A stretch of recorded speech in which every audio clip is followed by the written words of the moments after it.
प्रधानमंत्री नरेंद्र मोदी आज गया जी के दौरे पर रहने वाले हैं और इसके अलावा करोड़ों की सौगात आज बिहार वासियों को मिलने वाली है। आपको बता दें कि जिस तरीके से आगामी दिनों में आगामी समय में बिहार में विधानसभा चुनाव है, उसी के मद्देनजर देश के प्रधानमंत्री नरेंद्र मोदी का बिहार दौरा बेहद महत्वपूर्ण माना जा रहा है।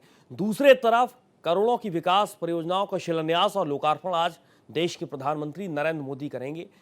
इसके साथ साथ तमाम अलग अलग जगहों पर भी बड़ी संख्या में प्रधानमंत्री नरेंद्र मोदी के संबोधन को लोग सुनने के लिए आतुर हैं और इसीलिए बड़ी संख्या में आज उनके संबोधन के दौरान बिहार वासियों की मौजूदगी दर्ज होने वाली है। इन सब के बीच प्रधानमंत्री नरेंद्र मोदी का ये दौरा बेहद अहम है। आपको बता दें कि प्रधानमंत्री मोदी का इस साल 7वां बिहार दौरा है। बिहार दौरा किस तरीके से महत्वपूर्ण है? 13,000 करोड़ रुपए की योजनाओं की आज सौगात देने वाले हैं।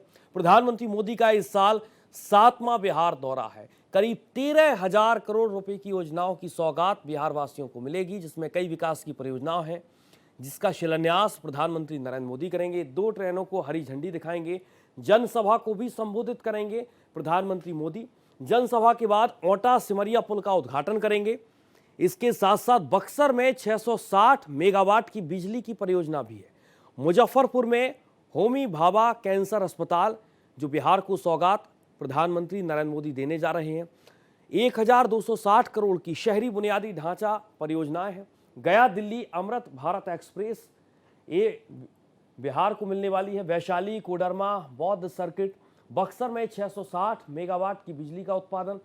अब आपको ये समझाने की हम कोशिश करते हैं कि ओटा सिमरिया पुल, जिसका बिहार वासियों को किस तरीके से फायदा मिलने वाला है। 100 किलोमीटर तक कई जिलों के बीच दूरी है। करीब 1.5 घंटे तक इस पुल के बनने के बाद लोगों के समय में कटौती होगी। पुल के दोनों छोर पर हरियाली से युक्त एक अलग तरीके से इस पूरा दृश्य नजर आने वाला है। 2017 में पीएम मोदी ने इसकी आधारशिला रखी थी।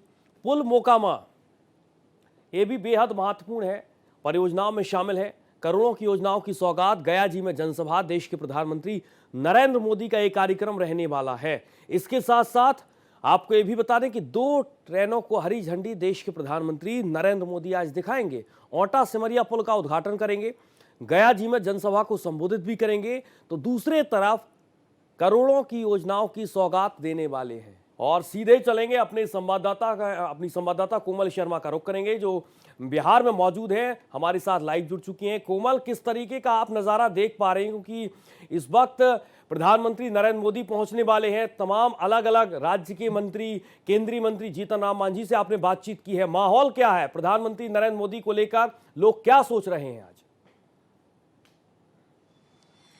देखिए सूर्य, पहली बात तो ये है कि बिहार एक चुनावी राज्य है। इस साल ही चुनाव होने वाले हैं और एक तरफ विपक्ष जो है वो हल्ला किए हुए हैं।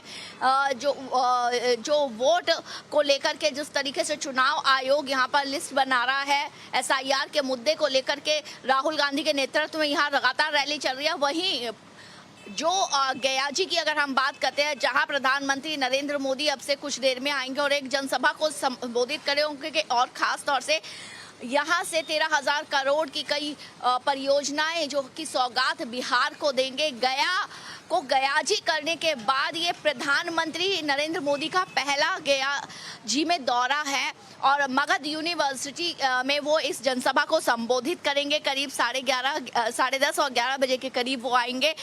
मेरे पीछे देख सकते हैं आप, यहाँ पर ये रेलवे स्टेशन है जहाँ पर वो ट्रेन खड़ी है, अमृत भारत ट्रेन।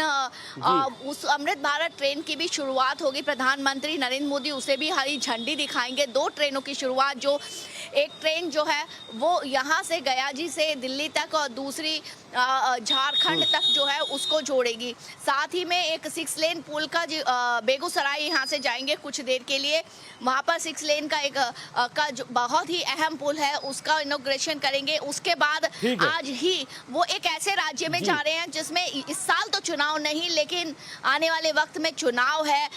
पश्चिम बंगाल की बात करी हूँ, वहाँ जाएंगे। वहाँ भी कमजोर दुर्ग को विकास की सौगात से दुरुस्त करने की कोशिश यहाँ पर देश के प्रधानमंत्री नरेंद्र मोदी की रहने वाली है।